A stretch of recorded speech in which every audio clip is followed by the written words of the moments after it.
Is the PPT visible?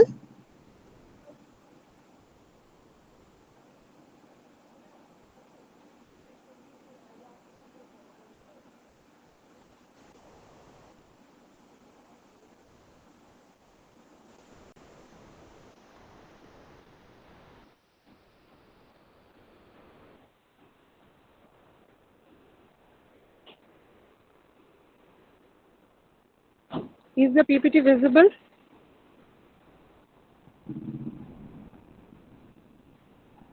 Yes, ma'am. Okay, okay, thank you. So just within another minute we'll start, right? Uh,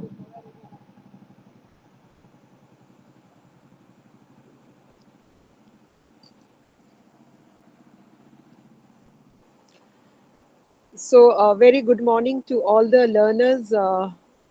This is a first class, and I'm Dr. Mo Roy. I'll be taking the next 8 classes for you. That's on TS-1, that's the foundation course in tourism. So, once again, I welcome you on this platform. You all are students of Indira Gandhi National Open University, IGNOU, New Delhi. And I believe in the next few days, you'll be enjoying your classes, would have a very productive and enjoyable class. So once again, I welcome all the learners on this platform. And just to go move ahead, like I'll be taking your classes on foundation course in tourism. Total there are 9 blocks and total 35 units. And we have the 35 units which are based on, understanding tourism, what is tourism all about, understanding tourism part 1 and understanding tourism part 2. Unit 3 deals with the historical evolution as well as development. Then it is followed by tourism system. Then Unit 5 would be based on constituents of tourism industry and tourism organization. Unit 6, tourism regulations. Unit 7 is on statistics and measurement. Unit 8 is on modes of transport. Unit 9 on tourist accommodation. Unit 10 is on informal services in tourism. 11 is on subsidiary services, categories, and roles. Then shops, emporiums, and melas. Then we have travel agency, tour operators, guides, and escorts, followed by tourism information sources. Then we have a large one, that's India's biodiversity, that's the landscape, environment, and ecology, followed by seasonality and destinations, map and chart work, then tourism marketing. Tourism marketing, like we have promotional, which consists of promotional events, advertising, publicity, and selling. Then what is the role of media in the tourism industry? Then how would you like writing for tourism, like blogs and articles? So that we'll be learning in unit 23. Personality development and communication skills, which is very necessary.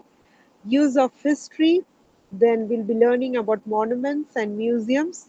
We have living culture and performing arts like dances. Then we have religions of India, followed by tourism policy and planning. Then it's infrastructural development.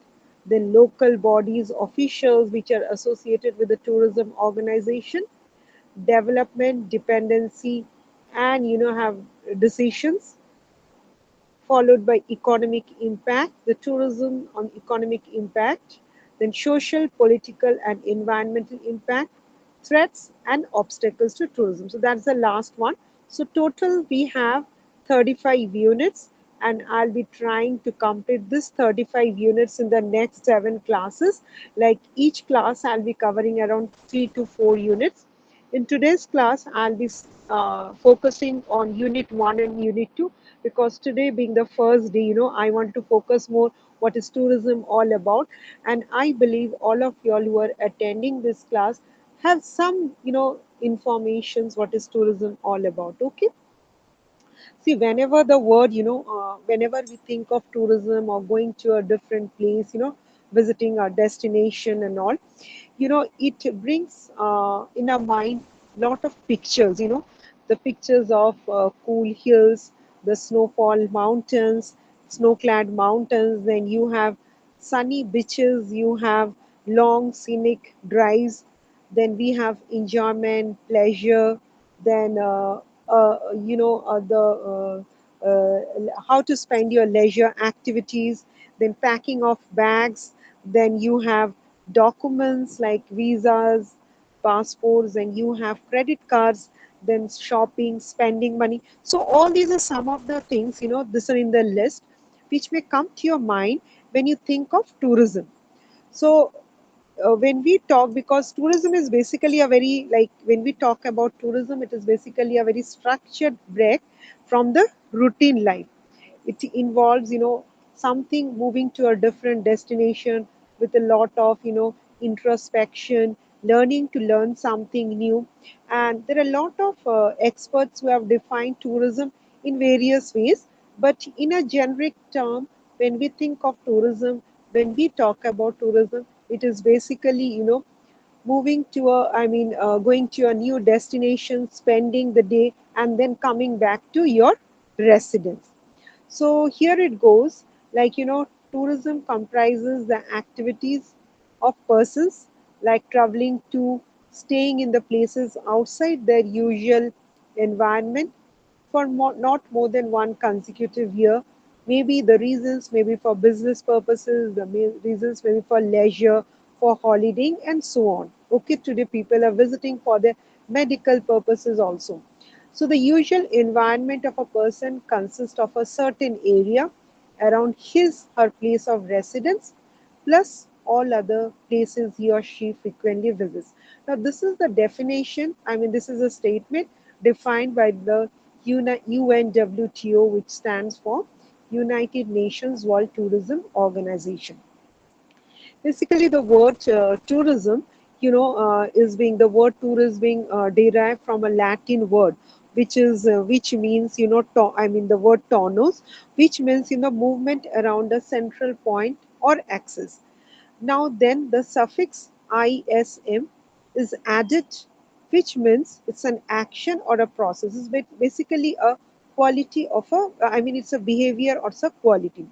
So when the word tool and the suffix ism are combined, this suggests the action of movement from around a circle.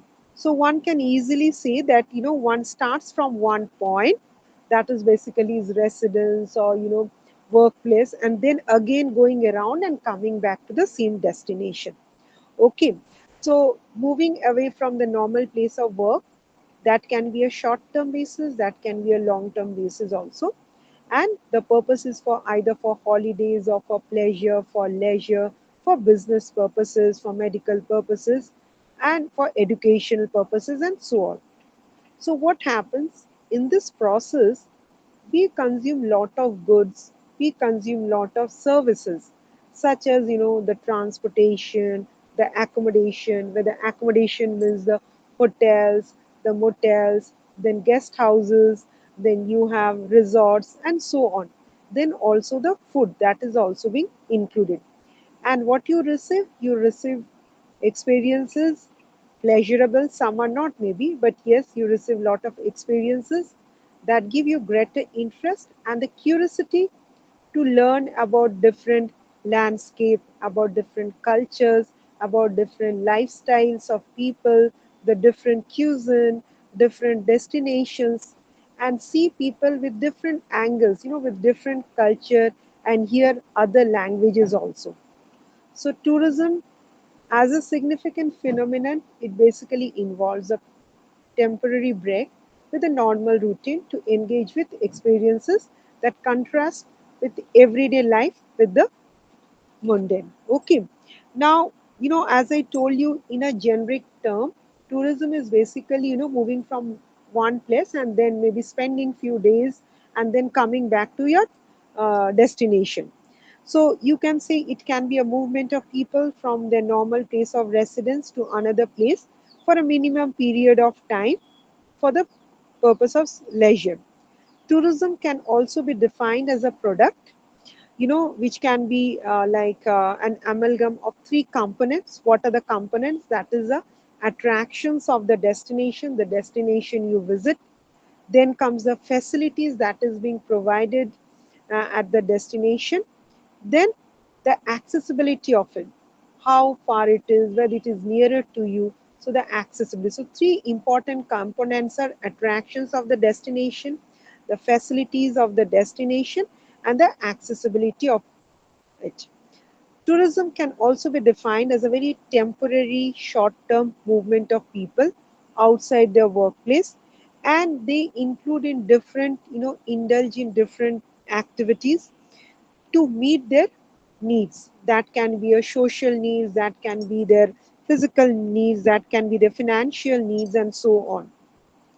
So it does not mean only traveling to a particular destination, but at the same time, it also includes various activities that is being undertaken during the stay. Some of them may go for mountaineering, some of them may go for parasailing, some of they may go for some other, for meditation also. So, it involves lot of excursions also. So it varies from, from people to people as per the purpose. So you can say it can also, like tourism can also be defined as a,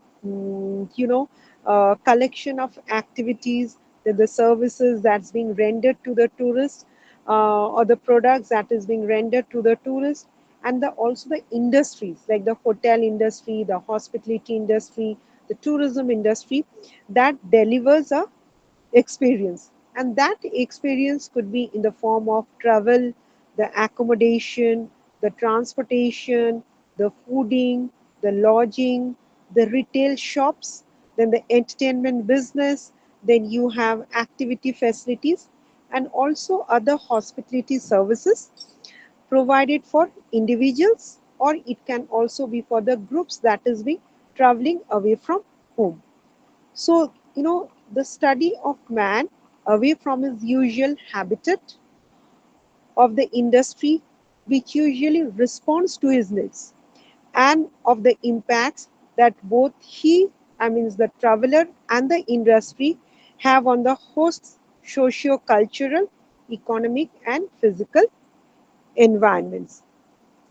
Now, large portion of population, engages in going away on holidays to places chosen for anticipation for intense pleasure. Like, tourism also involves the recognition and collection of signs that represent a reality of another time and another place. Like, in India, I'll show you some videos also, so we'll have an idea. And like, example, you cannot see camel in the hilly area. You will see horses in the hilly areas, but you will see camel rides in the desert. Okay, so obviously a person who coming from the hill station would prefer to go for a camel ride in a desert. So it's about tourist views, it's about the tourist requirements, it's about the pattern of consumption changes from time to time, depending upon their class, depending upon their gender, depending upon their age. So, like, how the tourism has evolved, like we have experts, scholars, where they said, like Mr. Boston and Baudrillard, who views as an expert, who views tourist travel in guided groups, isolated from the host environment and people. They remain in an environment bubble, participate in pseudo events as they do not encounter the real world on the street level. So, understanding tourism is very essential for the professional involved in the activity. So therefore, it is very necessary, like, what do you mean by tourist? Then how tourism emerges? Then what are the characteristics of the tourism products, the services that is being rendered to the, tourists, the customers, the guests? Then what are the different types of destinations, and identify their attractions. Some of the tourists may visit hill stations, some of them may visit the deserts, some of them may visit the beaches, some of them may also visit the eco-tourist destinations of the country.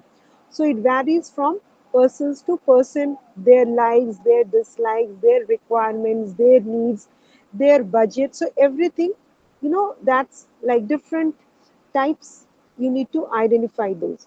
Then you have also explained what is a tourist all about. Okay. So when we talk about, there are other experts who has defined tourism, Ms. Hunziker and Kraft. He defined tourism, it is as a sum of phenomena and relationship that is arising from travel and stay of non-residents, so far as it do not lead to permanent residence and is not connected to earning and activity. So usually this definition, as stated by Hunziker and Kraft, this includes basically day trips, business trips, and so on. Now, if you say how evolution, how tourism evolved, for the early man, the travel was not associated when people, they nowadays we all travel for pleasure, for business purposes, as as per requirement.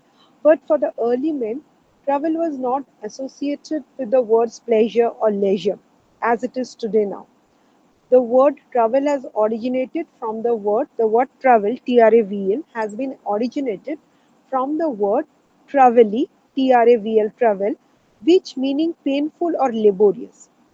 So usually as tourism is involved with the movement, so it can be said that tourism activities started with the development of mankind. So once people started, thinking they need to travel because of food, I mean, they started traveling like in ancient and prehistoric period, people used to move. Why they used to move? They used to move in search of food. They used to move in search of accommodation. They used to move in search of, they used to move from a place to place because of the climatic conditions and like, winter seasons, rainy seasons. So there are to protect themselves and also to protect from the animals, from other people, and to protect themselves from climatic conditions. So you can see, like, the tourism can be it can be divided into different stages. Like the stages usually included, first it started with the Roman Empire period. And during the Roman Empire period, that was from 27 BC to 476 AD, travel developed for basically for business purposes. That means for the purpose of trade, for the purpose of political reasons, as well as also communication of messages, like. So travel was also necessary for the artisans as well as the architects, so they could import their design, construction to greater places, and like palaces and tombs and all. Okay. So in ancient Greece, people traveled to Olympic Games also. So both the participants and the spectators, they required accommodation and food services. So that was how, wealthy Romans in ancient like times, they traveled from seaside resorts in the Greece and Egypt for sightseeing purpose. The first, first it was, now we all talk about hotel, but when the first the term that came was inn. Inns were basically which were provided with you the accommodation with a minimum facilities with the minimum requirements. But now you have all star categories hotels. You have three-star hotel, you have four-star hotels, you have five-star hotels, you have resorts which are located near beaches or hill stations. You have your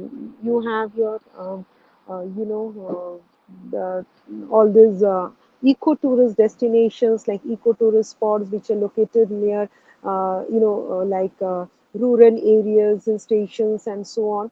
So there are a lot depending on the requirement of the people. The hotels were developed, constructed. But earlier days they were known as inns, and the inns provided them the minimum basic facilities. So then came the, after the Roman period, then came the Middle Age period. So during the Middle Age period, that was from 500 AD to 1400, there was a growth of travel for various reasons, like for religious reasons. People used to travel to the, They used to visit the Holy Land, such as the Muslims used to visit Mecca, the Christians used to visit Jerusalem and Rome for wish and fulfillment of their wishes. So that was in the Middle Age. Then came the 16th century. So when we talk about the 16th century, the growth in England's trade and commerce, that led to the rise of, you can say, type of tourists, those who travel their own, who usually travel, usually the British, they travel to broaden their knowledge, their experience. So that is the reason why they travel. So in the 17th century, especially the sons and daughters of the British aristocracy, they traveled throughout the Europe. They traveled to Italy, they traveled to Germany, they traveled to France, and usually for 2 to 3 years. The reason behind, to broaden their knowledge, to gather information, to explore places, and so on. So this, in the tourism industry, this is known as the Grand Tour, because this Grand Tour was basically started by the British, I mean the aristocratic family, and they went to various places, various destinations. The reason behind, to broaden their knowledge, to explore the destinations, and to gather informations. And that is the reason why this, in the history of tourism industry, it is known as the Grand Tour, which became a necessary part of the training of future administrators and the political leaders. So, as I told you, today people travel for treatment also, for medical purposes. They travel for treatment at natural springs or spas, which has really gained popularity in the mid 17th century, when doctors, advocated them for healing powers of mineral water. So they soon became important meeting places for the elite class of people. At the same time, you will find also tourists visiting to the hill stations for meditations. They are, in India, we have places where foreigners visit regularly to those hill stations, where they can, the locations of the hotels are in such a way, like from where you can, on the top of the hill, the hotels, and from there you can see the river Ganges flowing, and that's the best place for meditation. You can see the sunrise, you can see the water flowing smoothly, you can see the sunset, everything, and that was the best place where you can feel the essence of peace. So, I mean, for different reasons, people, I mean, as per their requirement, as per their needs, they design the packages, and that is what how the tourism came into effect. And then came the industrial revolution. So basically, when we like after this industrial revolution, what happened? That was usually from 1750 to 1850. That was in Europe. That created the base for mass tourism. Mass tourism means, people in together in a group visiting a destination. So that is known as mass tourism. Sometimes what happened, the destination was not that big enough, or didn't have that much facilities or services to provide, to provide the services to the guest, to provide the services to the tourists. So that was known as mass tourism, and this period turned to be the most people, like you can say, I mean, people turned away from basic agriculture, and they shifted from rural life to the urban life, urban way. So as a result, what happened? There was a rapid growth of the wealth and education level at the middle class, and there was also an increase in the leisure time, as well as there was a demand of holiday from the tourism activities. So at that time, what happened during that industrial revolution, travel for health became important, when, especially the rich, elite, fashionable Europeans, they began to visit, towns which were known for its spa, like you have to take, such as, taking bath in England, and so on. Then seaside, spending time in seaside resorts. So this all happened. But slowly in the 19th and 20th century, what happened? There was an immense change on tourism because technology also came into effect. So people started, like for them it was became very easy. Like you can see in the 19, especially in the 1980s, they were called the boom years. Why they were called boom years? Because business and leisure, they expanded and in a very rapid manner. Okay, and especially the baby boomers of they were coming of age and they had the money to spend, and so this traveler were looking for variety of travel products from like moving to different destinations, like exciting vacation options such as going for adventure camps, going for ecotourism, going for luxury tourism. Then you have cruise lines also, cruise liners. So there was not only a significant expansion in the travel market, but yes, there was also in the tourist destinations also. You can see the fall of the Berlin Wall in Germany in 1989 signified the doom of communism in Europe, and countries such as Russia and all, they became new tourist destinations both for vacations as well as for the business travelers. Then that was what I was telling, that was in the 1980s. So then in the 1990s, the aviation industry, they were facing high operational costs, then like oil prices, then you are handling this fee of centralized reservation system. Centralized reservation system is like making reservations, we'll let you know, okay. Then making bulk reservations, then landing charge of the aircrafts. Then so during this decade, the CRS, like centralized reservation system, they also march towards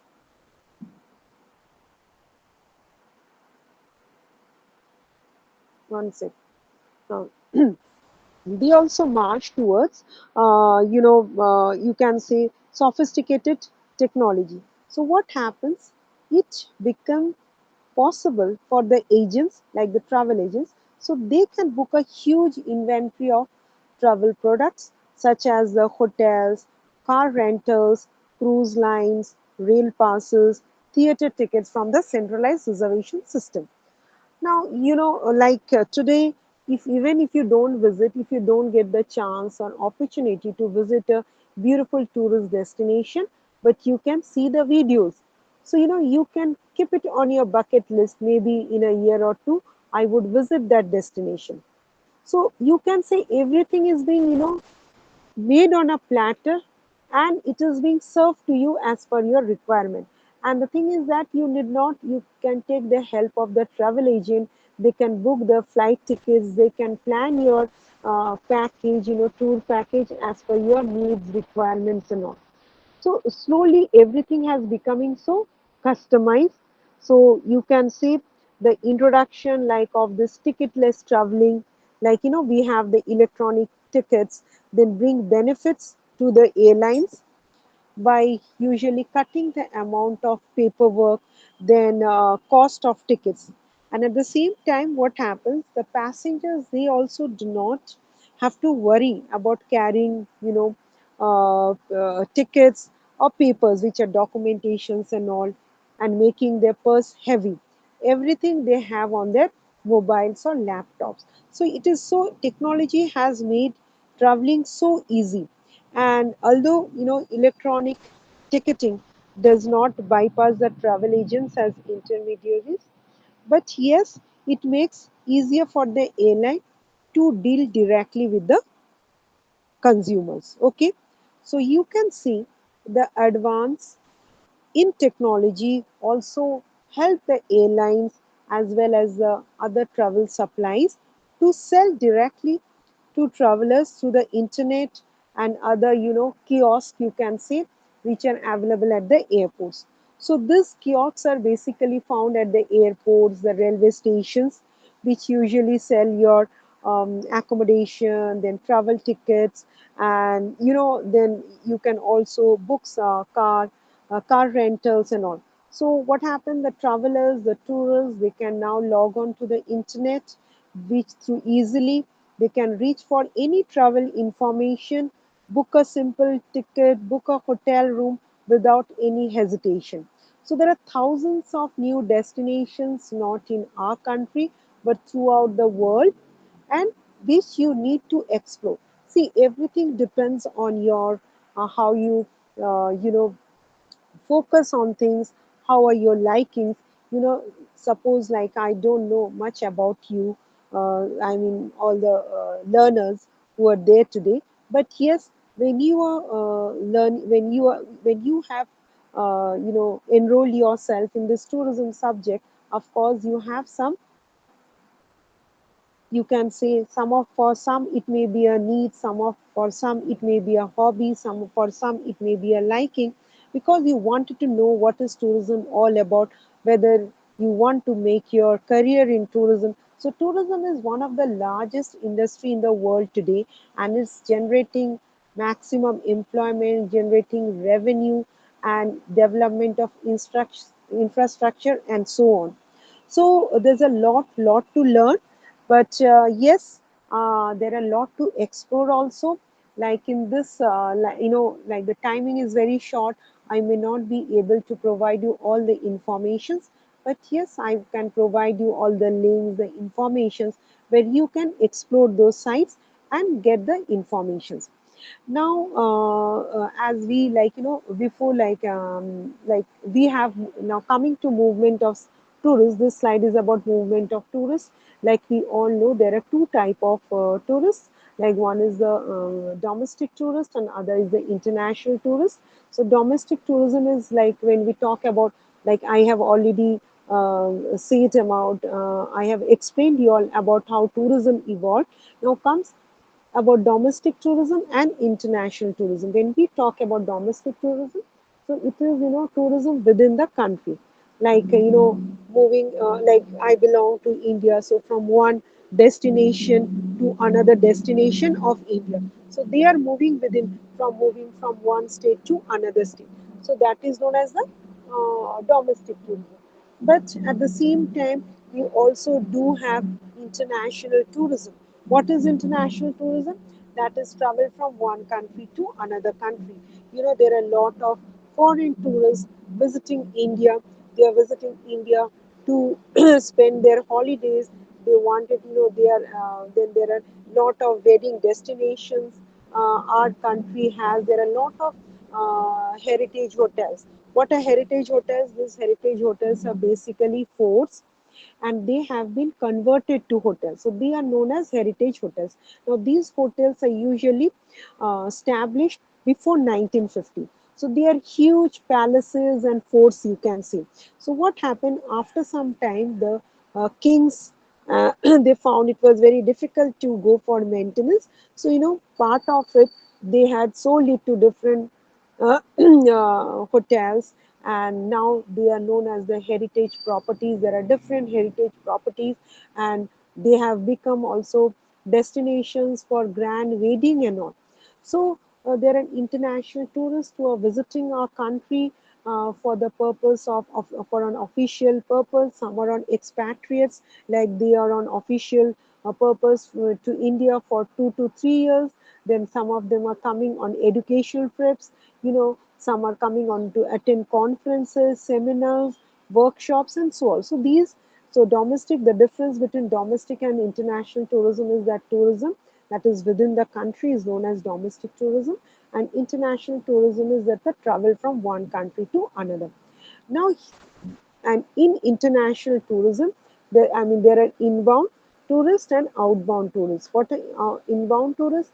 Inbound tourists is basically, it refers to tourists that is entering a country. Like you are from a country. Suppose you belong to UK. So you coming from UK to India. Okay, you are from suppose Nigeria, and from Nigeria you are coming to India. So you are known as inbound tourists. So what is outbound tourists? Outbound tourists basically refers to tourists who are leaving their country of origin for another country. So that is known as outbound tourists.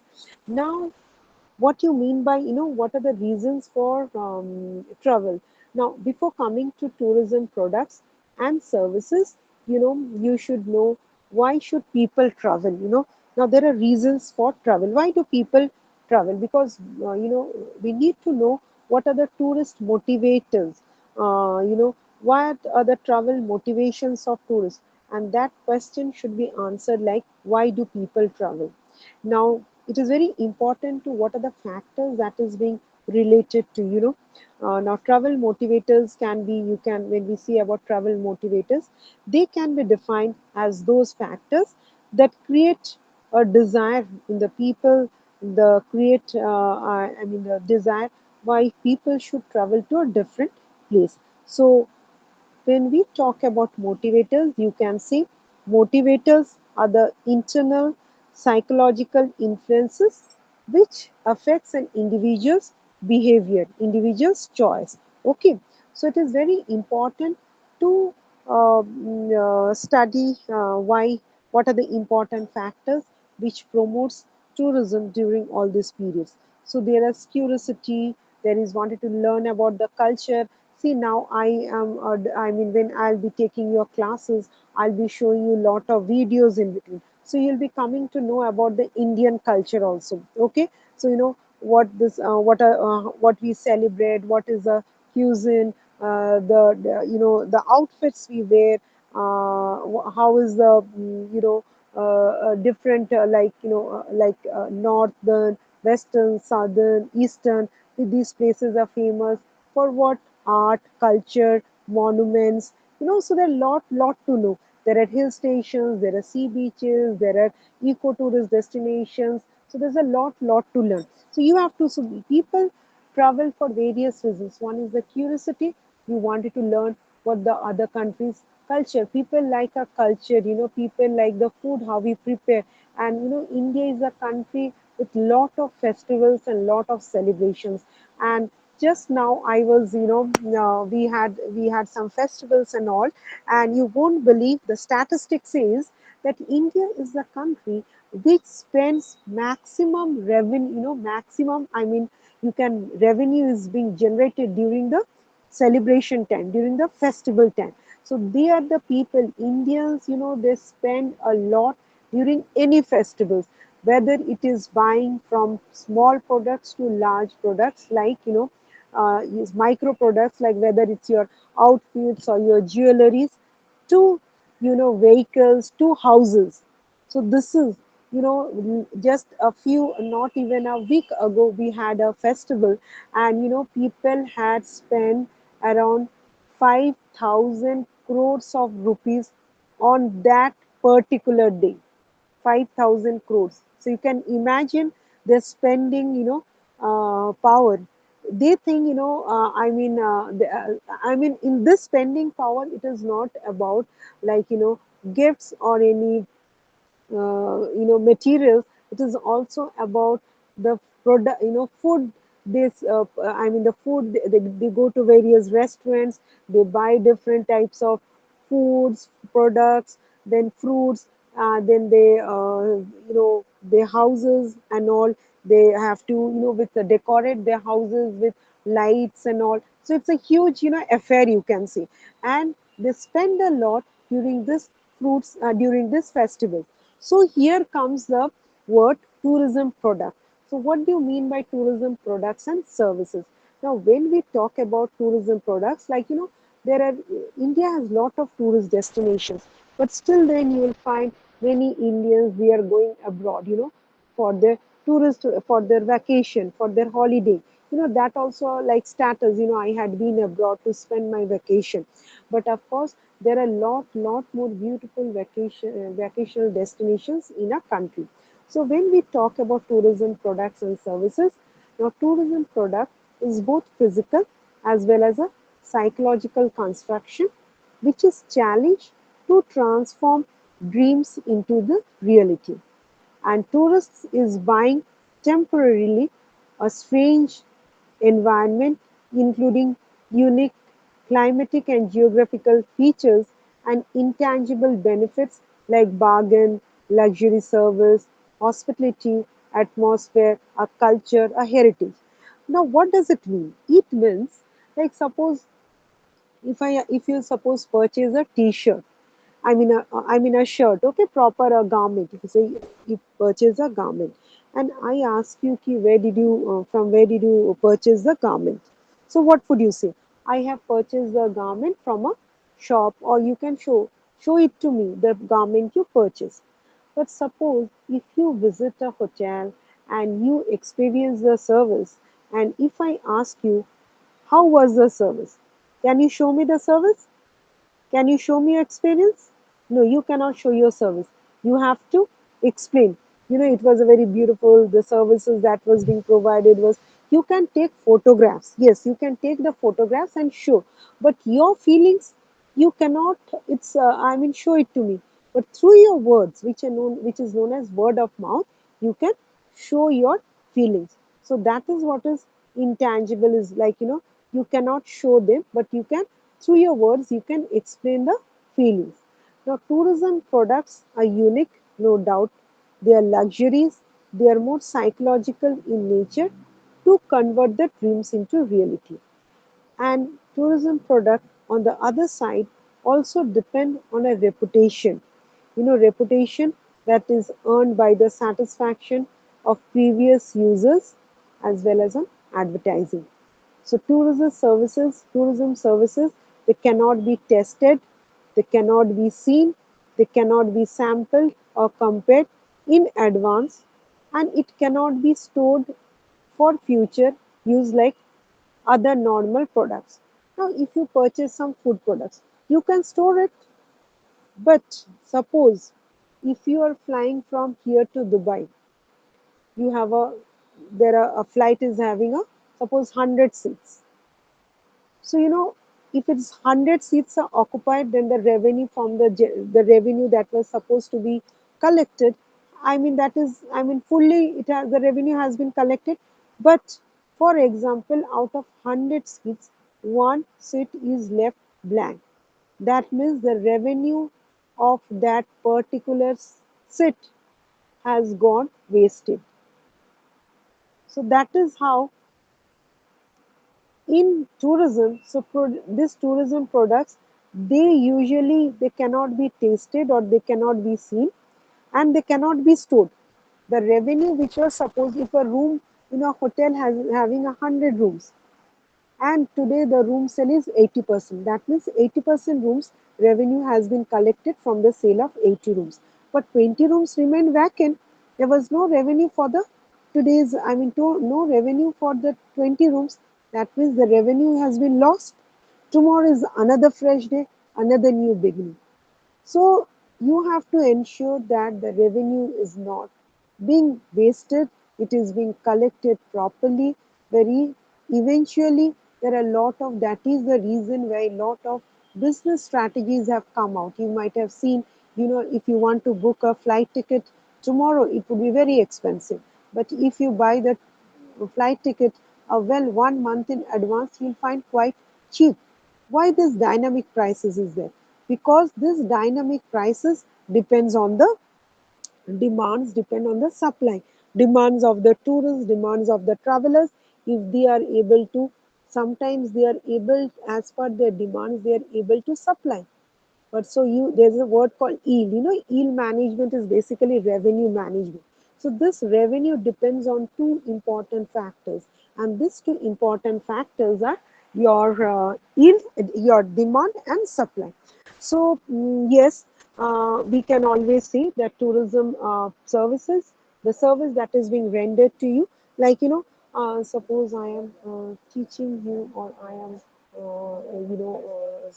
you have been to a hotel and I'm providing you the services, that cannot be, you can only experience it, you can only feel it. You cannot show to someone, this is the feelings I got. It is not possible. Okay, so that is what is tourism services is all about.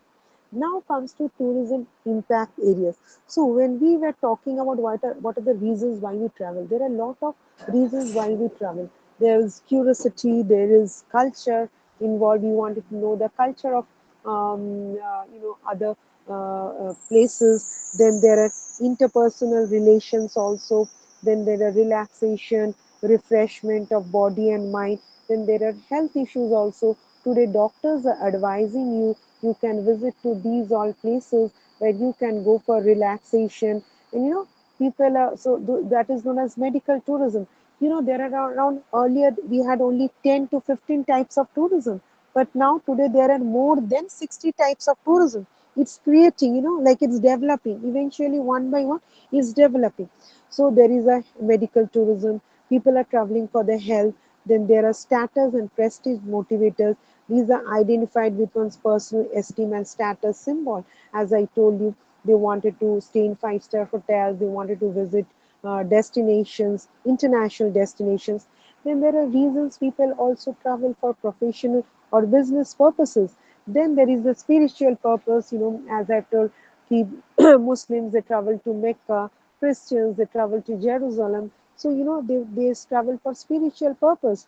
Then there is sometimes posterity. What is posterity? Basically, posterity means you are in search of the roots. Root means your descendancy, your dissidency, that you can see.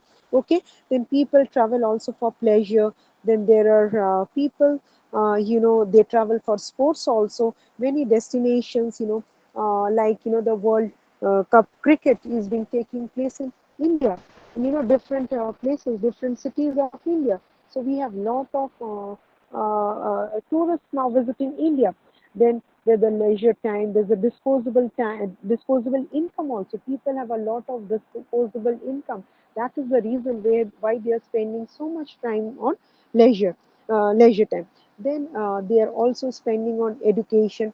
So if you say what are the travel motivators in one word, like that can be a interpersonal reasons, that can be a relaxation, that can be refreshment, that can be for the business purposes, can be on adventure, sports, then pleasure, the spiritual purposes, status and prestige motivators, then health issues, curiosity and culture. So these are all being identified as the travel motivators. Okay.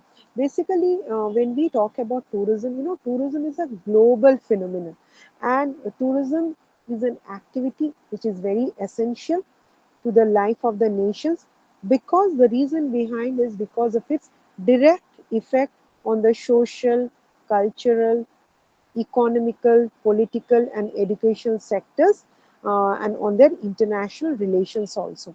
And as I've said, tourism is the world's largest growing industry, and it's a major source of foreign exchange as well as employment generation. And so what are these some of the tourist impact areas? Have tourists, then you have destinations, then it all depends on the economy, you have the environment, you have the people, you have the culture, there are local practices. So tourism can be within the national boundaries or in any place of the world, and it includes the unique natural or geographic features, like you have the coastline, you have the island, you have the mountains, you have the health resorts, you have the countrysides, etc.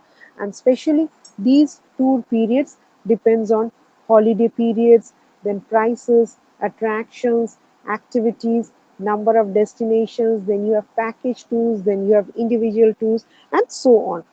Now, there is also tourist destinations. Like, I have given you some, I have made it some pictorials, So that's the like tourist destination. Tourism destination is both a site and an event. And these two factors are very attractions, like we are having the World Cup cricket match in India. Okay. So then you have dance festival, then people visit there also. We have different types of events, different types of conferences on different you can say on different perspectives, like whether it's geography, science, culture, everything. Then on food also, then we have different site attractions, like Taj Mahal, you all have heard of. It is one of the seven wonders of the world. It is located at a place called Agra, which is nearer to the capital city of India, Delhi. Okay. So then you have beaches, you have heard of, you are aware of like Mauritius. Mauritius is known for its beaches. Even Maldives is known for its beaches, islands, and all. Even we in India, there's a place called Goa which is known for its beaches, and Goa has a lot of international tourists traveling throughout the year from different destinations globally. So, and what happened when you see these images, it has a very positive impact on the person, on the people, because image of the destinations, they play a very vital role in attracting tourists towards destinations, and the image is not built overnight but over a long period of time. That's why I told. And now it is so easier for you. As I told you, whatever, if you wanted to see what are the festivals of India, you can just go and see. What are the different destinations of India, you can see. Maybe you wanted to visit northern part of a country. You can see what are the tourist destinations. Now everything is being so customized, everything is being so systematic, that has helped a person to travel. As I told you earlier, people used to travel for their needs, for their requirements. No, but now people are traveling not only for their needs, want, requirements, but also to spend their time. Okay, to you know, they wanted to feel happy, they wanted to enjoy life. That is the reason they wanted to travel to different tourist places, and therefore tourism is increasing, and there's a lot of revenue that is being generated. And when such destinations are being focused globally, people are also aware, they are also visiting those places. And there are many virgin islands. People are visiting those places. They are trying to put on different social media handles like Facebook, then Insta, then Twitter and all. So people are aware. I mean, this awareness is also has become very important. Now coming to five A's of tourism. There are five A's of tourism. One is that attractions, one is the accessibility, another is accommodation, another is amenities, and there comes the your activities. These are the five uh, A's. Okay, 1 minute. Huh?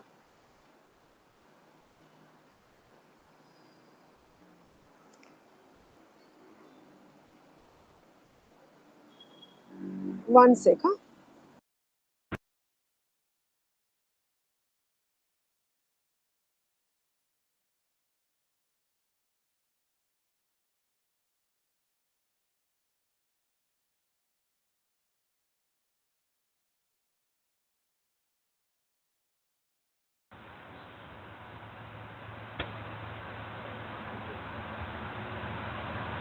Yeah. Is it audible? Am I audible? Yes, ma'am.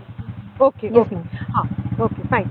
So, these are the five ways of tourism. Now, as I know, as I was telling you, people travel for different reasons.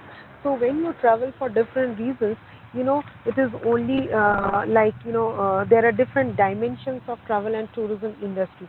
Now, talking about those dimensions of travel and tourism industry, we do have this accommodations, we have this transportation, we have this food and beverage, then we have retail stores, we have different activities, these are being involved. Okay, so what are the five? When you talk about accommodation, in accommodation you have hotels, you have motels, you have resorts.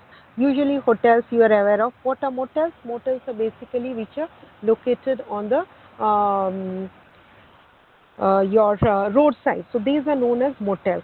See, hotels, what happen? You usually visit any destination for your work, for your work purposes. You may stay in the hotel for 3 to 4 days, or maybe a longer period of time of your, or you're going for holiday. That is for 4 to 5 days, usually in a star category hotel. But these motels, they are usually located in the roadside areas. When you are traveling by road, then maybe you wanted to fill gas, then maybe in your vehicle, then maybe you wanted to have some lunch or dinner or fooding, then you are driving for long hours, so you wanted to take some rest.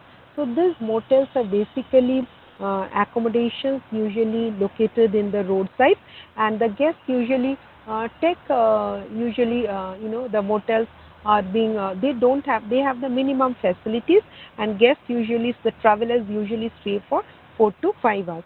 Then you have hotels, you have motels, then you have resorts. I have told you water resorts located near hill stations or beaches. Then you have timeshare hotels. Then you have duck bungalows which are located in the forest areas. Then you have casino hotels. Then you have condominiums. You have circuit houses. You have capsule hotels. You have YMCA, that is Young Men's Christian Association, which are usually meant for youngsters and backpackers. So there's a lot. So that was about the accommodation part.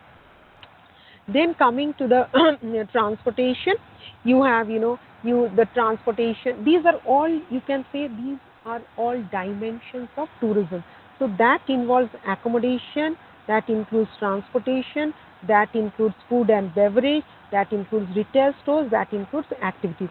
Now coming to the transportation can be through rails, it can be through buses, it can be through your own vehicles, it can be through coaches, it can be through cars, it can be through bikes, limousines, then steamers, cruise lines. So these all come under transportation. Then you have food and beverage outlets. So basically food and beverage outlets where you would like to have your lunch in a multi-cuisine restaurant, or you would like to have your dinner in a fine dining restaurant, or you want to have a specialty restaurant, maybe you visit a restaurant, Mexican restaurant in a hotel. So that is also available.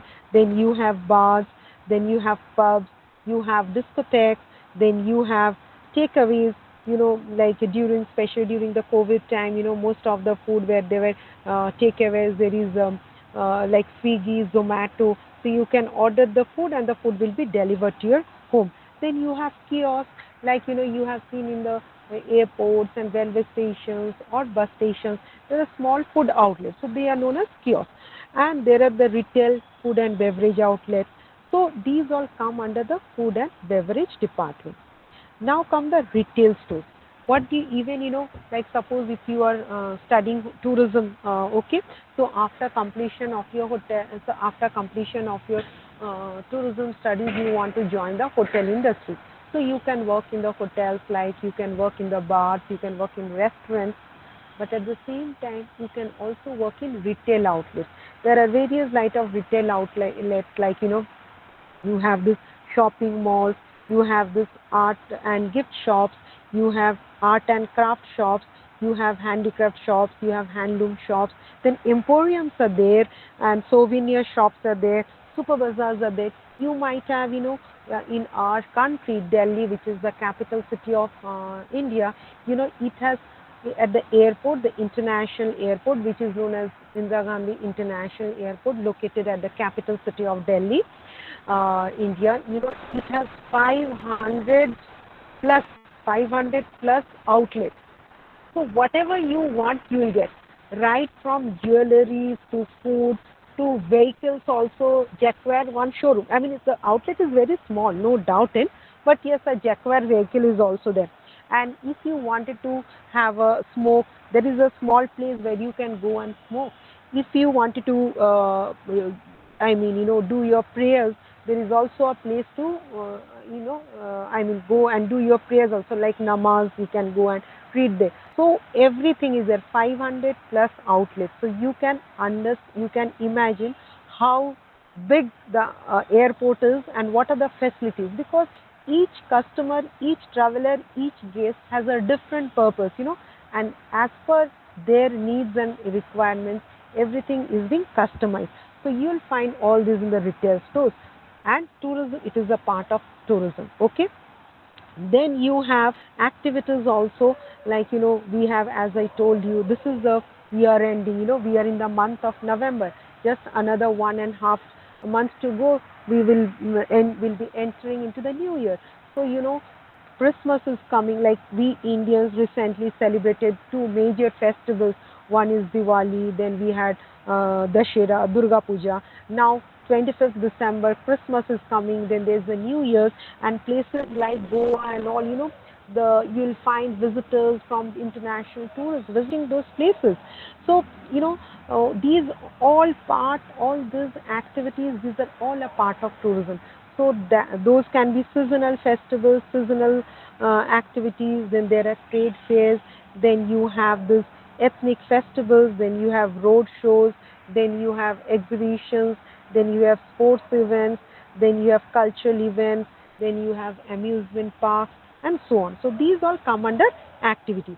So these all, like, as I told you, the dimensions of travel and tourism industry, like why people travel, because these are the 5 A's of tourism. This you should always remember.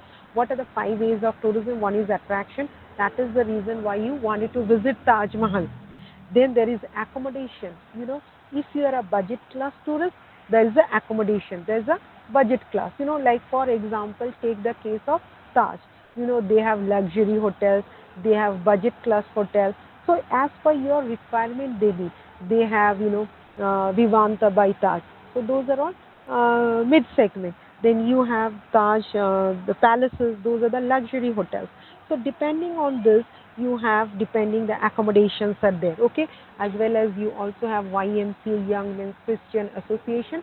Those are all your classy, I mean they are they're very budget class as per the youngsters, like backpackers and all, backpackers and all.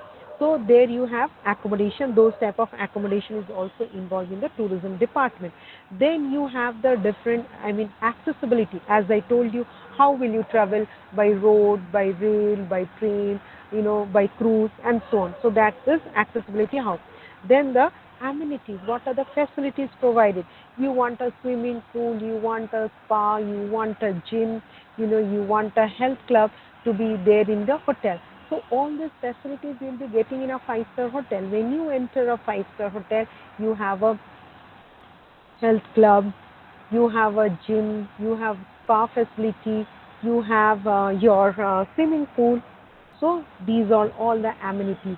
There is a bar, there's a mini bar attached to your room. Mini bar is where you have some soft drinks, you have a bottle of wine or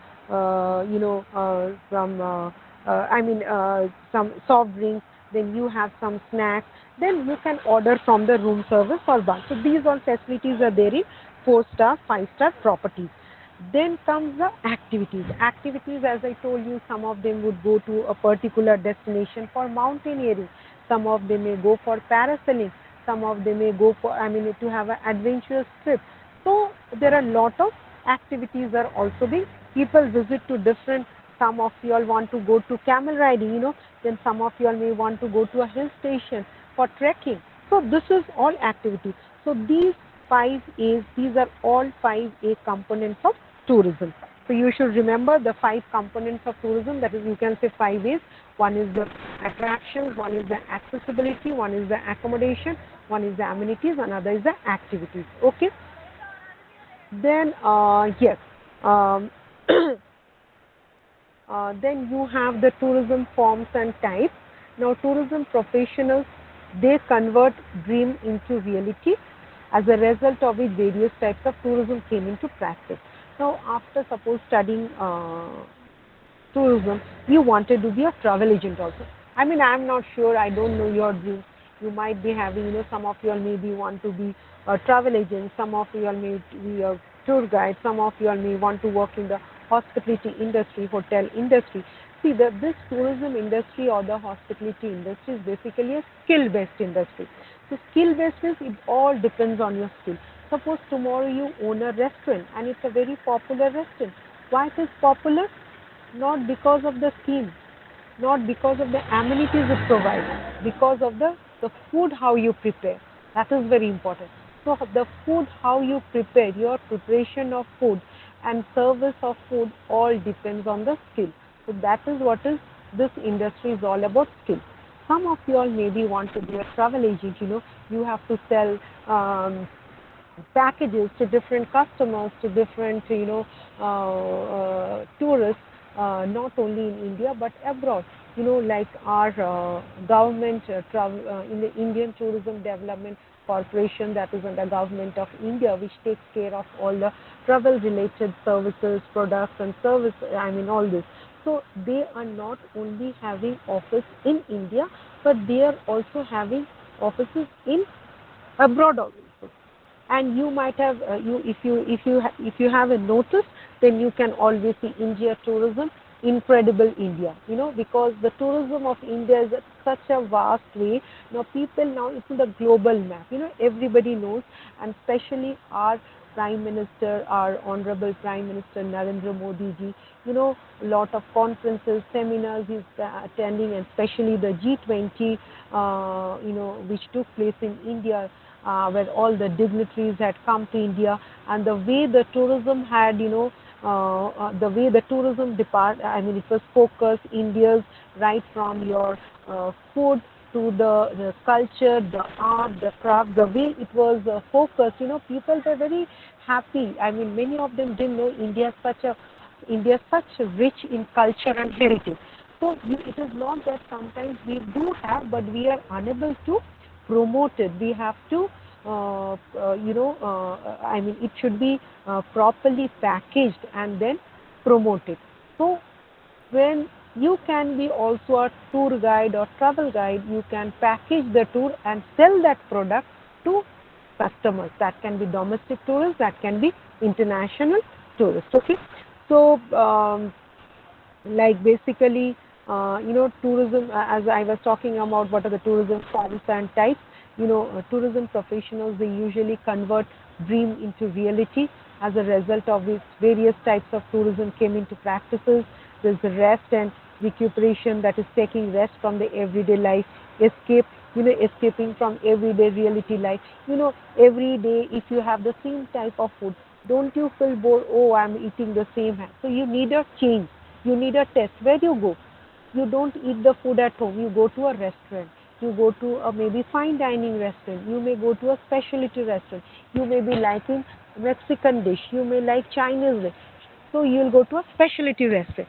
So that is, you want to escape from your day-to-day life force, and you want to visit, whether it's a cinema halls or whether it's a fairs or whether it's an exhibition or whether it's a restaurant. These all form a part of tourism. So it is the largest industry, you can say. And there's then you can communication. Then you wanted to spend I mean good time, quality time with your friends and relatives. So you spend at a destination, that also. Then culture and education. When you come to when you'll be studying about this units, about tourism fundamentals or marketing tourism products and all, you'll come to know about our culture, how the education societies, why people are studying tourism, they wanted to make their future, because there are a lot of avenues open. The thing is that there are a lot of avenues open. See, sometimes, some people, they say, like, like everybody, like maximum people in our country, they always wanted to study medical. I mean, they wanted to be doctors. They study engineering. They wanted to be engineers. They study law. They want to be lawyers. Some people say, why you wanted to study hotel management, or why you wanted to study tourism? Well, that's a very absurd question, I find, because why you study? You study to get a good job, to live a peaceful and happy life. And if you wanted to lead a happy life, I mean, sometimes, it's not only about earning money, but you have to spend a quality time. Maybe if you love the nature, it is very necessary that you love the nature. Sometimes you don't want to be within the four walls of the room. You want to love the nature. So you go and visit an eco-tourist destination of a country. And, India has lot of eco-tourist destinations. And, in that, so education is not only about studying books, it is very much about applications also. So when you go to any destination where you connect yourself with the environment, then you learn a lot of things. You know everything, right from the food, how it is being grown, right from communicating with the people of that, I mean, with the people of that community, that is the stakeholders of that particular place, their art, their culture, their handicrafts, the handlooms of that particular place. So don't you think You are being enhanced in knowledge in that way. You need not read in books, in books it may take 1 month, it may take 2 months to know about their culture. But if you visit a destination like especially an ecotourist destination, and you wanted to learn about a particular people, about that, that village or that rural area, so you just stay there for 2 or 3 days, and right from getting up early in the morning, the way they lead their lives, they do the agricultural farming, the fishing, and how they prepare their food, how they sell the products, what is the revenue they earn. So just staying within 4 to 5 days, you get to learn lot of things, which maybe get reading through the books would take time. So that is why tourism has a lot to give. Now, yes, you have the freedom to enjoy. If you wanted to visit a place, you have the freedom. Especially, you have your friend circle, you have your peer groups where you feel like, no, I should visit this. So you have that freedom to enjoy. Now there are lot of people. There are solo travelers also who just wanted to go for bike riding. So, if you go to make my all these online travel agents, OTAs, you go to make my trip or go Ibibo or IRCTC, then there are a lot of easy go trips and all. You go to the travel agents, and they will, they have a very customized, and you can see the reviews, and as per the reviews, you can visit those destinations. So what happens? You have the freedom. If you wanted to ride bike and visit a destination, you can easily do. If you want to go in a group, that also you can do. So you need to enjoy yourself. You have to learn so many things, because every day, otherwise the same life, leading a same life, it gets monotonous. So you have the freedom to enjoy that. Okay. And then you have health purposes, like you can visit the spas, you can visit the saunas, then there were warm beaches for sunbath, then there are SITs, like a special interest tourists to fulfill own interest in different fields. Then there's the adventure and wildlife, there are winter sports, to wildlife sanctuaries. Then there's the convention tourism. What is convention tourism? It is basically a mix leisure with work to enjoy in general. So that is what happens. Okay. Then yes, I told you, here you see different types of tourism. I have just named only 15 types of tourism, but there are more than 60 plus types of tourism. To name a few, there's the adventure tourism, there's the medical tourism, there's the ecotourism. There's the ecotourism like rural areas like villages and resorts and hill stations. You'll find ecotourists. You'll find duck bungalows, you'll find small, guest houses, ecotourist hubs over there. Then there is religious tourism, there is business tourism, then there's cultural tourism. You wanted to know about the culture, that's known as culture tourism. Then social interest tourism. Then you have the cruise tourism. Then you have spiritual tourism. You have the heritage tourism, where you learn about the monuments and all those. So you have the heritage, the buildings, heritage buildings, monuments. Then comes the BA, that is visit friends and relatives. That is also there. Then wildlife tourism. If you love wildlife, you'll go to different. You can go to Jim Corbett National Park, which is very popular. It is very famous in India. Then there's also duck bungalows located in these wildlife sanctuaries. Near the wildlife sanctuaries. Then sometimes there's a leisure tourism. There is sports tourism. Different types of sports are taking place, from football, hockey, badminton, cricket, indoor games, outdoor games. Then there's a wellness tourism. Then there is an education tourism, as well as all these are like few types of tourism I have mentioned, but there are lot of tourism. There are more than 60 plus tourism. Okay. Now, coming to the future trends, like I'll just show you a video. Okay. Acha, I think after this I can show you the video. Just give me 2 minutes time, right? I'll take 2 minutes time.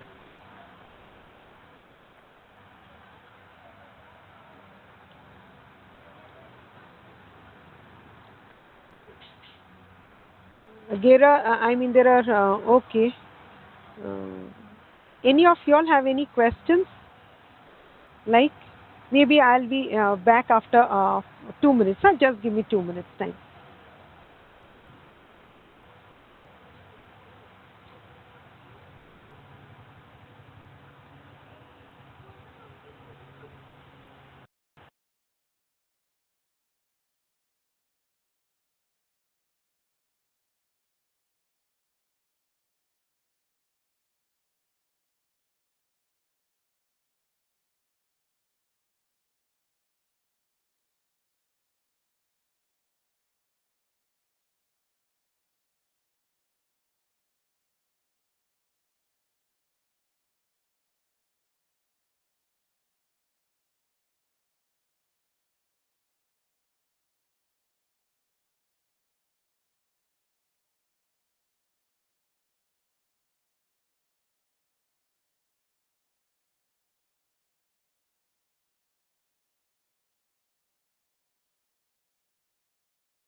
Uh, it's visible. The PPT is visible. Yes, ma'am. Okay, okay, thank you. Yes. So let's move forward. Okay.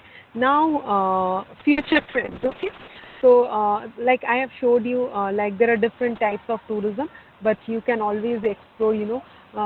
Like as I told you, I mean there are now 60 plus types of tourism are there. Okay. So I've just mentioned the few types of tourism. We will go in details in our other. I mean, maybe in the our next class, or maybe we have other, like we have 7 classes yet to, so there are lot to know. Okay, so let's come to the future trends. So earlier the United Nations promoted tourism because of its economic benefits, because yes, transfer of wealth from rich to poor was possible. Now what happens, future trends in the sense, like there was economic benefits, like when you suppose you are a tourist, you move from one, you are going from one destination to another destination, and you wanted to buy the products, like arts and crafts of that particular place, the handicrafts, the handloom. So obviously it would generate revenue. So that is, how you, destinations revenue is being generated. So that is one. Then also to overcome regional imbalances. When we visit all these places, we also come to know about people's culture, their food habitat, their, about the local cuisine. That is very important also. And about the, their way of living, standard of living. And not only that, beside, when a person visits a destination, it not only generates revenue, and so not only communicate with the localites, but also there is a development of infrastructure. Because development of infrastructure, you will find many destinations in a country which are, especially whenever you see this tourist destination, you will have find lot of food outlets, because food is very important. So food outlets are there, plenty of food outlets. Then you will find lot of hotels are there. Now, like I mean, it's not only about the cities. Even in the towns, you will find lot of. There are not any star category hotels in the towns. You may not find any star category hotels, but yes, you will find hotels which are not star category, but they are providing all the facilities. They are at par with any star category hotel. Like usually in India, we have this HRACC, that is Hotel Restaurant Approval Classification Committee. So what happens? This committee, they classify the hotels. As I told you, these are the 3-star properties, these are 4-star properties, 5-star properties, 5-star.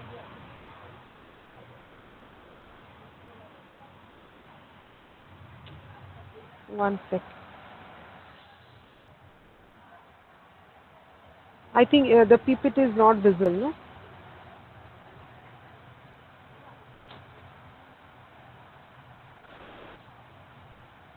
Yes, huh. Yes, now, huh. So what happens? We are talking about this classification committee. Then they are the one who classify the hotel. So usually in towns. you may not get this star classified like 3-star or 4-star hotels, but the hotels are such well maintained that they are at par with any star category hotels. Now the thing is that it is not only rich people who are visiting the tourist destinations. Now you will find all class of people, whether they are mid segment or the higher level, middle class or higher middle class or higher class. You'll find all class of people visiting. And it is not only the people, I mean it's not only those who are working. You will find also students. You will find also women. They are in a group, they are traveling. So you find all categories of people. So this is what happens. The development of that place also takes place. That is a very major infrastructure development of that takes place. So that's a very important impact, and also benefit to the particular environment. Now a particular is I mean area, as well as it also has a very positive impact on the environment.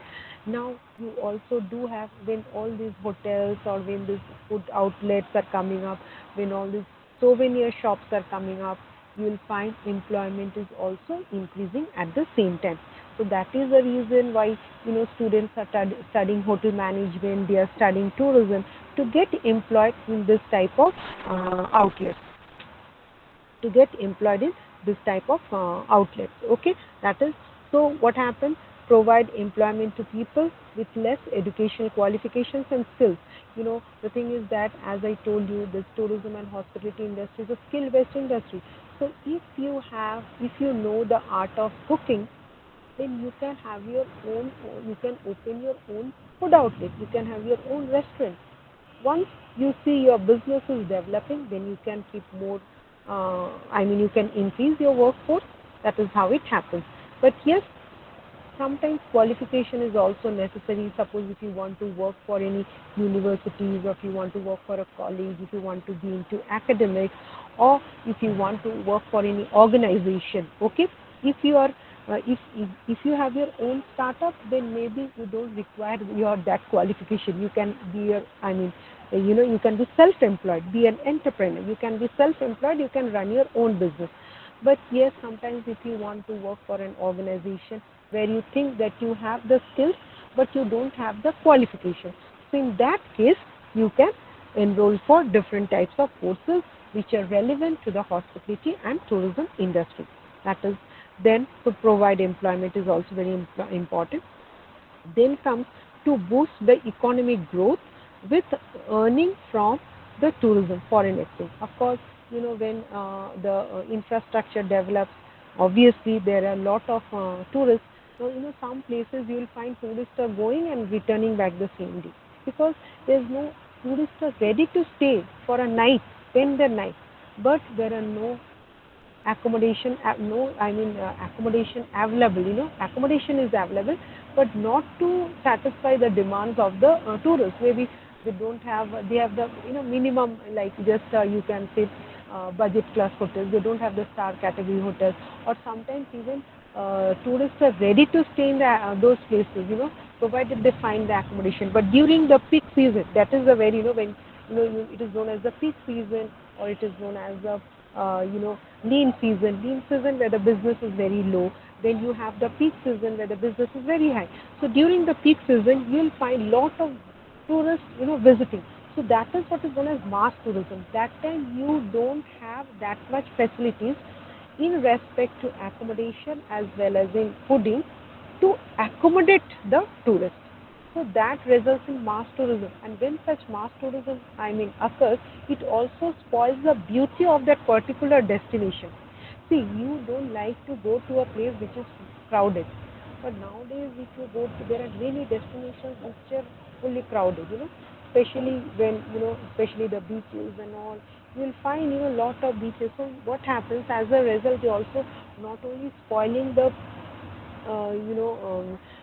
particular destination in respect to the environment also. Okay, so that is what happens. You, your economy is growing, but you have to ensure that the environment is not being spoiled. Like this is just an information, like I just shared on my PPT. The successful countries in tourism are thriving due to a variety of factors. Countries like Morocco and Tunisia benefit from their beautiful beaches, okay?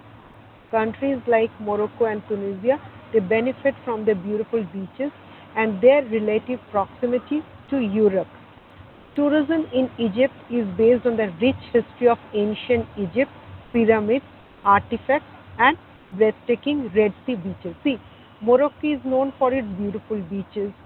Egypt is known for its rich history of ancient Egypt, pyramids, artifacts, and the breathtaking Red Sea beaches.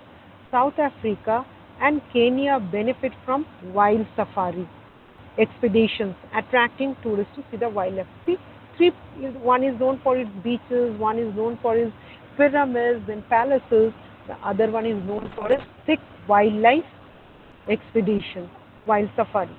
So here comes South Africa and Kenya. They benefit from wild safari expeditions, attracting tourists to see the wildlife of Africa. After 4 decades of organized, see here you see some beaches are so overpopulated. You know, Initially they were okay, fine enough. But once you come to know, you just spread the message, you spread, it's a beautiful place, you should go and visit. So what happened? All the tourists started visiting that particular place. So as a result, what happens? It becomes overpopulated. So they have the habit of throwing the paper napkins, paper plates, water bottles, and it's affecting. It has a negative impact on the flora and fauna of that particular destination.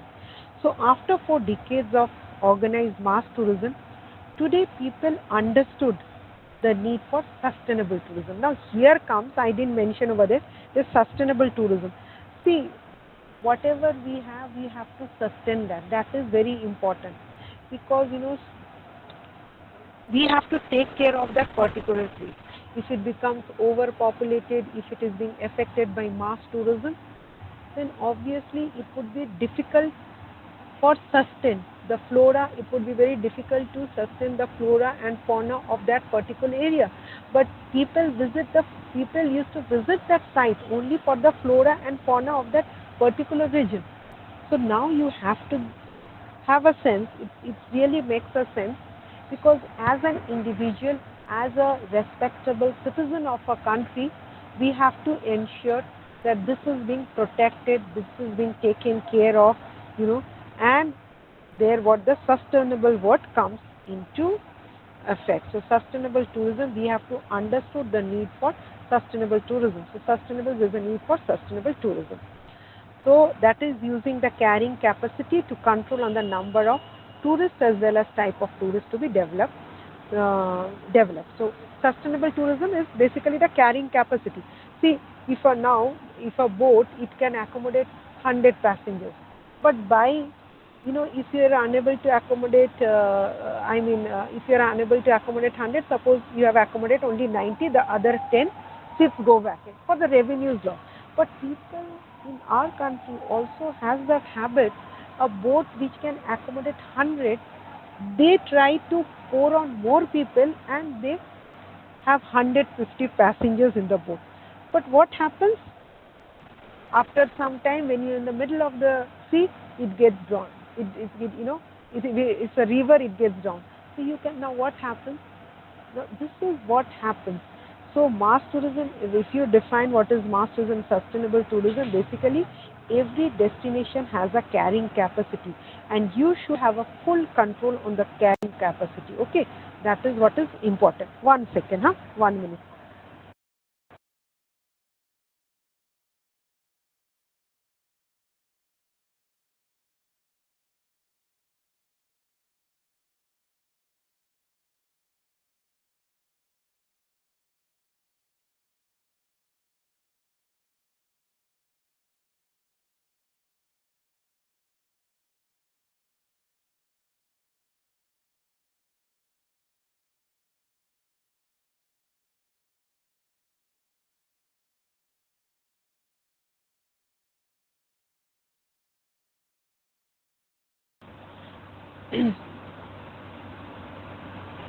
Yes. Uh, Sorry for the inconvenience. Huh? So what happens? Yes, so that is why sustainable tourism, the word sustainable tourism, now everywhere you have to see the word sustainable tourism. That is very important. All these global climate, and this is all, so the United Nations, we have the United Nations has 18, you know, sustainable development goals, SDGs. They are known as sustainable development goals. So it is very necessary that we should protect our environment. Okay, we should think of the carrying capacity of a destination. So carrying capacity is mainly kept in mind to the needs of the environment, the level of the development, both economic and social culture, population and its needs, tourism versus other forms of economic activity. So coming to, so that was all about your unit one. So unit one I took more time because today is the first class. So I think I have explained in a deeper way so that you have an idea. Now unit two is about understanding tourism. So what is the changing trend? Now increasing the changing trend in today's tourism scenario is like you need to increase the income. Technology is there for all types of assistance, like you need not, you have this toll free number. Suppose if you wanted to book the Oberoi's at UK, London, so you need not search the hotel of UK. I mean any hotel, you can, there's a toll free number of the Oberoi's, you can contact them and you can call them and make your booking. So this is possible only through the centralized reservation system. Okay, so this technology, more time for leisure, all induce people globally travel to different places more than they used to travel earlier. Mass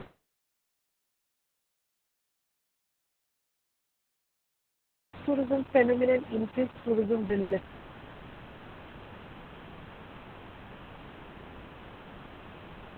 business. Yes.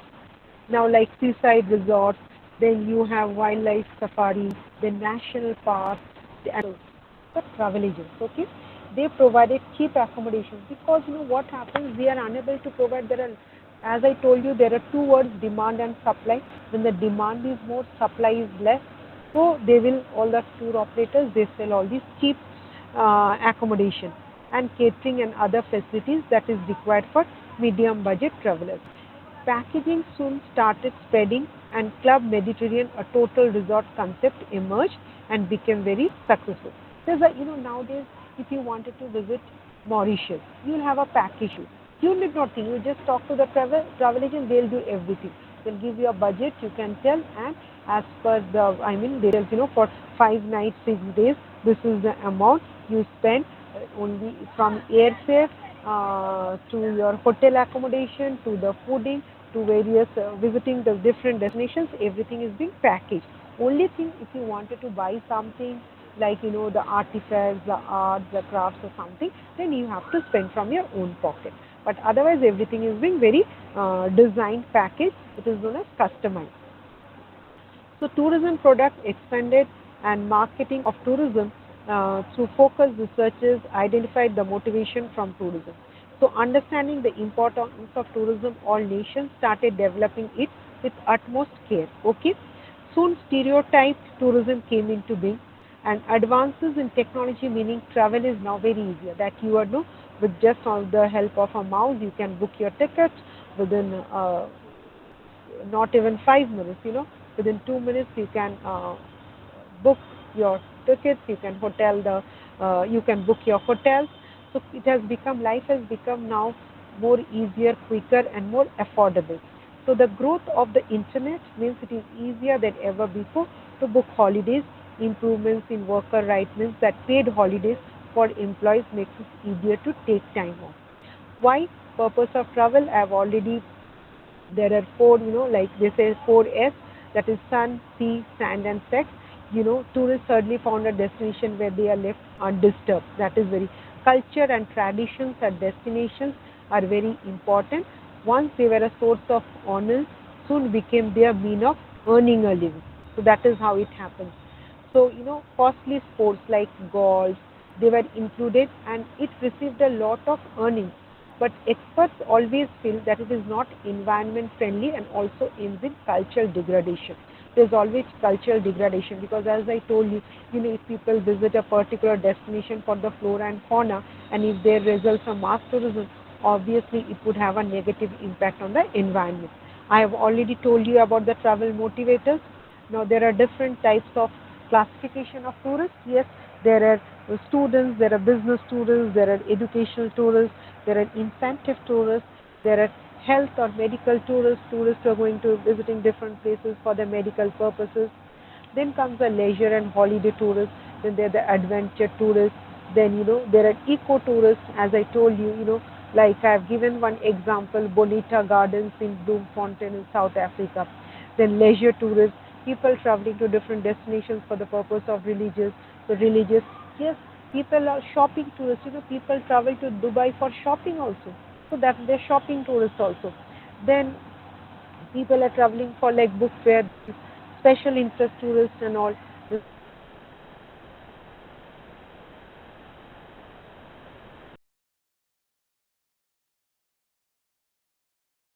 Cricket matches being held at different cities of countries. So you'll find out a lot of most of the hotels during that entire period. The hotels are already booked much in advance. So because of the sports, visitors are there. Then why, as I've already informed you, I've already told you what is the purpose of tourism. People, travel for leisure, for touring, for sightseeing, and it is very necessary that you should have a well-planned itinerary. Okay, so well-planned itinerary is very much essential for such tourists, as they are willing to move more often. Now you get a very customized. You don't have to think. You just call a travel agent. He'll tell you. Just ask you which flight you want to travel. What is your budget? So which star category hotel you wanted to stay. Not only that, if you wanted to stay, I wanted to stay in the outskirts of the hotel, outskirts of the city, that type of accommodation is available. If you want to stay in the within the city, so that's a business class hotel. So you said different types of hotels are. Then you wanted to stay, I wanted to stay in a hotel which is located near the airport or the railway station. So those are known as transient hotels. So transient hotels are also. So you should have a well-planned itinerary, which is very essential for the tourists, as they are willing to move more often. And destinations, you should always remember, with good transport, with good accommodation, and of course infrastructure is very much essential to satisfy the tourists. You have to measure the satisfaction level of the tourists. That is what happens. And once they are satisfied, they have that urge to visit that place again and again. So these type of tourists are known as repeat customers or repeat tourists. Okay. BFR, that I told you, visits friends and relations. Then you have business tourists, basically business and incentive travel. So there is a need of business traveler, and holiday maker remains the same. And business travelers, they usually move towards trade and commerce and production centers rather than towards interest in places. So special services such as communications, secretarial meetings, car rentals, convenience convention facilities, these are required by them. So you have to ensure that. Now why it is a question of business? Because you suppose you are going to a place, to a city for your business purpose. You wanted to attend a workshop, or you wanted to attend a conference. So when you attend the conference, you should have proper, microphone system. You should have all these stationaries. Then you should have a projector. You should have, what are the systems that is to, you should, there are different types of setups also, cluster type of sitting arrangements, classroom type of sitting arrangements. How would you like, if you wanted to launch a product, what you want to do. So, when this conferences takes place, it goes throughout the day. So in the morning you attend, it is followed by lunch. In the evening also it's continued. So in the evening what happens, you have a cocktail dinner, okay? Followed by a cocktail dinner. Sometimes you have some amusements, some some programs, functions are being prepared. All functions in the sense, or musical nights. So if the program continues throughout 2 to 3 days continuously, so you have to organize. So there are like hotels which are known as conventional hotels. Conventional is business purposes. So these hotels are being designed in such a way where maximum business organizations organize their businesses in those type of hotels. Okay, so the hotel should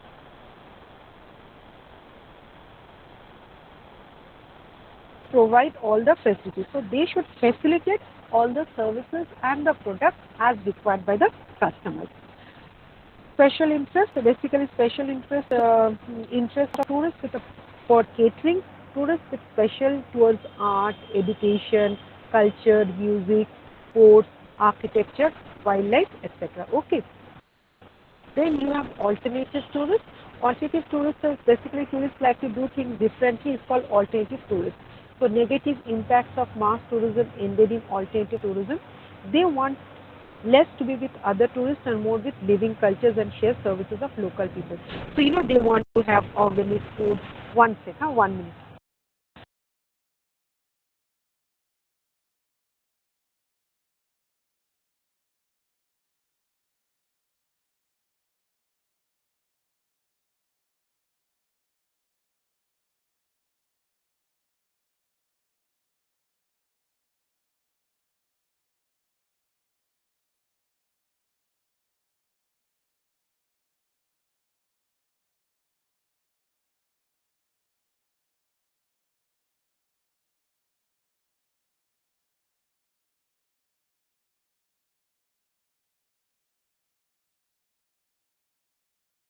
Alternative. So they don't want to stay in the hotel. They want to spend the time with the environment. So they that and so they local friends, the local people. I mean from the which comes from right from the farmhouse. You don't want to eat any. I mean you want to test the local cuisine. So if you want to eat the local cuisine, you have to get the vegetables, that is organic vegetables. It has to come from the directly from the farm to your platter. So that is what is alternative tourism. You don't want to lead a lavish way. You want to live with the local community. So that is what is alternative tourism is all about. Okay. Then there are other determinants. What are those determinants? That is the psychological, socio-political, economic. So psychological relaxation is completely different environment to home for purpose of break or medical needs. Socio-political tourism for the purpose of rejuvenation, for treatment of overworked employees, paid holiday facilities fall under this category. And economic, disposable income or freedom from any money constraints is very important for tourism. So travel is less undertaken by people who are having money constraints. Then there are tax policies, there are discounts, foreign exchange regulations, special offers. These also help in tourism activities. Okay. And yes, time also has a very great impact on tourism demand. Increase of holiday, more than one has increased travel in many destinations, and people travel more in summer vacations rather than winter vacations in India. That is, we all have. Okay, so there is some. So this is also I have. This is about South African. See, Indian road shows. South African tourism, Indian road show. We have a Indian, so Indian tourism visited those South Africa, and they had a Indian road show. That was in the year 2022. So every year they do have. So this like the African, we are in the Asian continent. So the African continent has a unique place in human history, widely believed to be the cradle of mankind. Africa is the only continent with fossil evidence of human beings, that is Homo sapiens, human beings and their ancestors to each key stage of their evolution. So what happened in this class, we have discussed about the tourism phenomenon, what is tourism all about, what are the characteristics of tourism. It has been defined in broader ways, broader terms, then definition of tourism, what are the different forms and types of tourism, and what is the reasons for growth of tourism, and what are the motivations of tourism, why there is a demand for tourism, and what are the tourism products and services. So that was all in today's class, and I hope I have a small video. I don't know, I'll try to show that video. Otherwise, just give me 1 minute. Huh? One sec. I'll show you that video. 1 minute.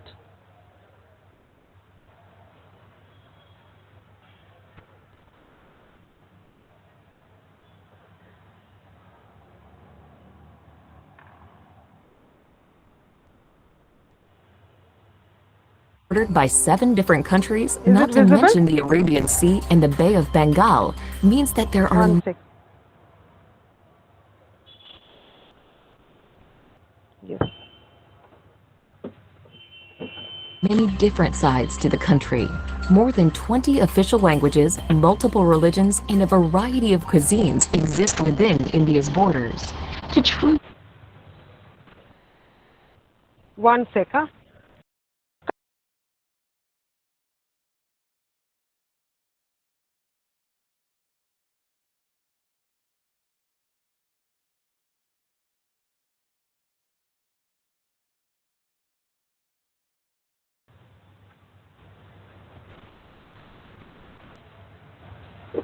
One sec. Huh? So,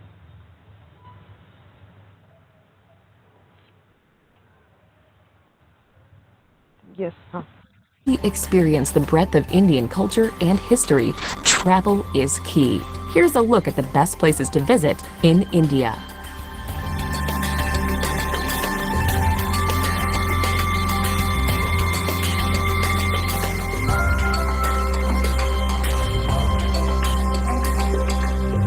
See, you have everything. It's wildlife, it's palaces, it's monuments, temples, you name it, Number and it 10, is there. Udaipur. This is The in city of Rajasthan. Okay. lakes, Udaipur This is glistens full of romantically on the edge heritage of the hotels. desert in Rajasthan. The city is protected by lush hills and is where you can find the mesmerizing Lake Palace in the middle of a tranquil lake. Another captivating sight is the imposing but graceful city palace, along with the Monsoon Palace, which stands out with walls made of gleaming white marble. Explore old temples, walk the winding streets of this fanciful corner of India, and slip into times past inside its ancient bazaars.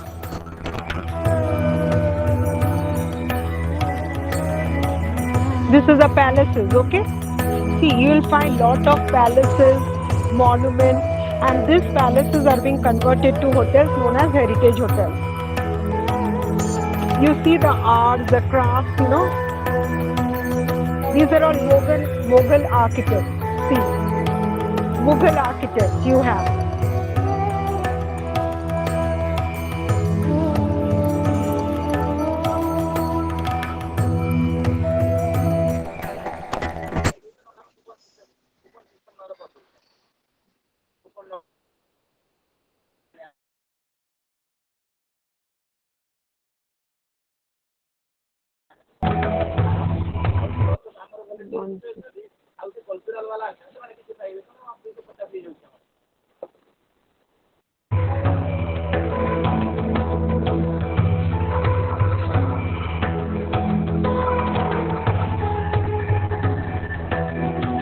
Number 9. Amritsar. This is in The Punjab. Punjabi city of Amritsar lies on the border with Pakistan and is home to the holiest of Sikh sites. The Golden Temple The is in the Golden heart of Temple the is old there. walled city. There is the This Golden Temple. serene Sikh shrine provides a place for reflection People and travel it for inspiration. religious You can purpose. tour the Golden Temple regardless of religion, but you will need to show respect by covering your head and removing your shoes. The streets surrounding the temple are a frenetic fusion of people, markets, and activity. Be sure to pick up some traditional goods, such as hand-embroidered fabrics and delicately ornate shoes.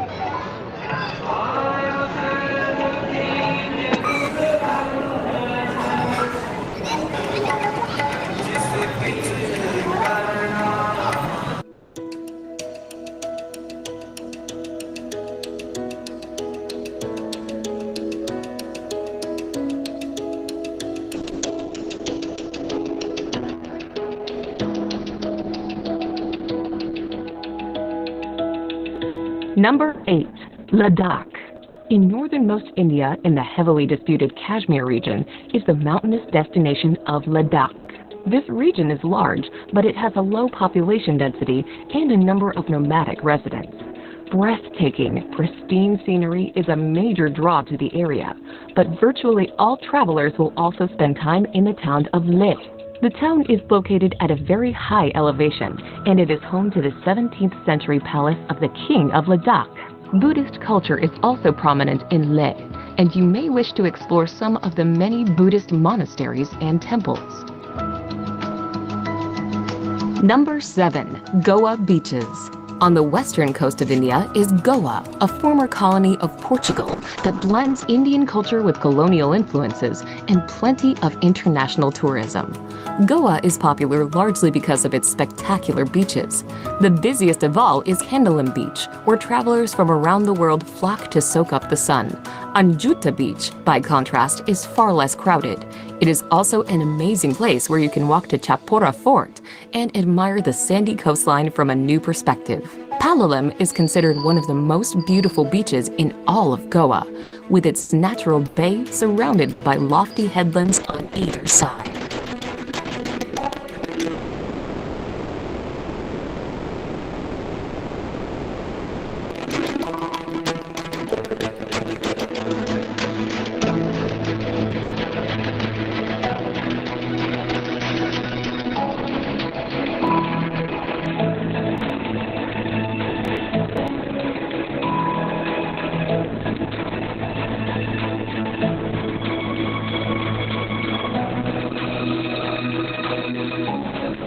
Number 6.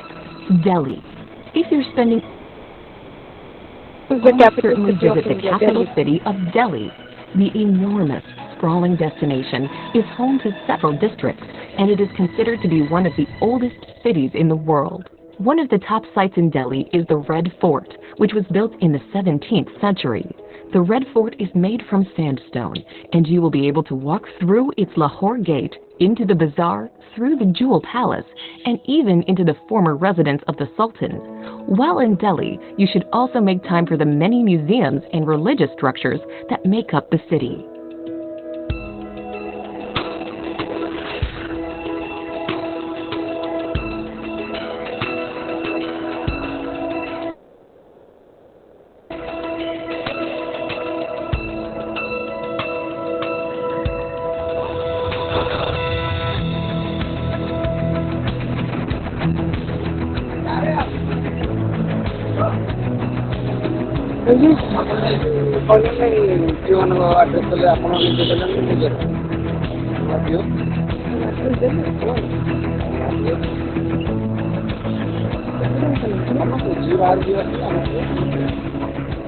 Number 5.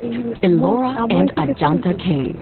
In the state of Maharashtra, you can explore the caves of both Ellora and Ajanta. At Ellora, there is an enormous complex of shrines carved from the rocky landscape. These 34 cave shrines are up to 1,500 years old, and they are from 3 distinct religions: Buddhism, Jainism, and Hinduism. 2 hours away is Ajanta, which is home to 29 caves. The Ajanta caves are covered in murals and paintings, most of which reflect Buddhist stories. While the 2 cave complexes are 2 hours away from one another, it is well worth visiting both to compare these incredible attractions.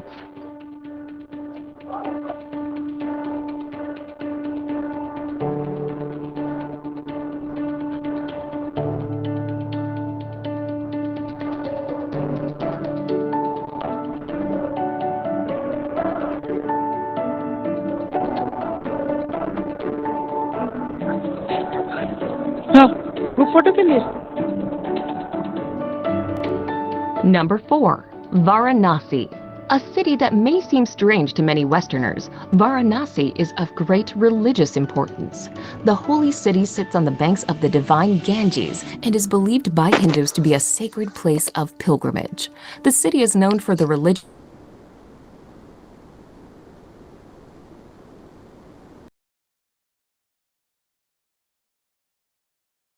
practices that take place on the Ghats alongside the river. Pilgrims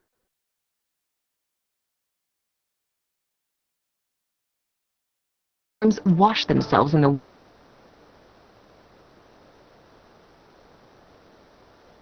waters of the Ganges, and the bodies of the riverside can be shocking.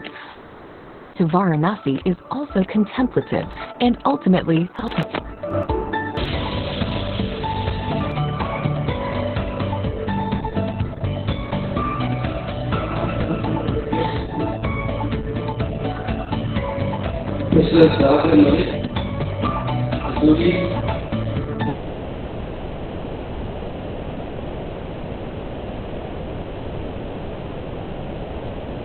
Good evening,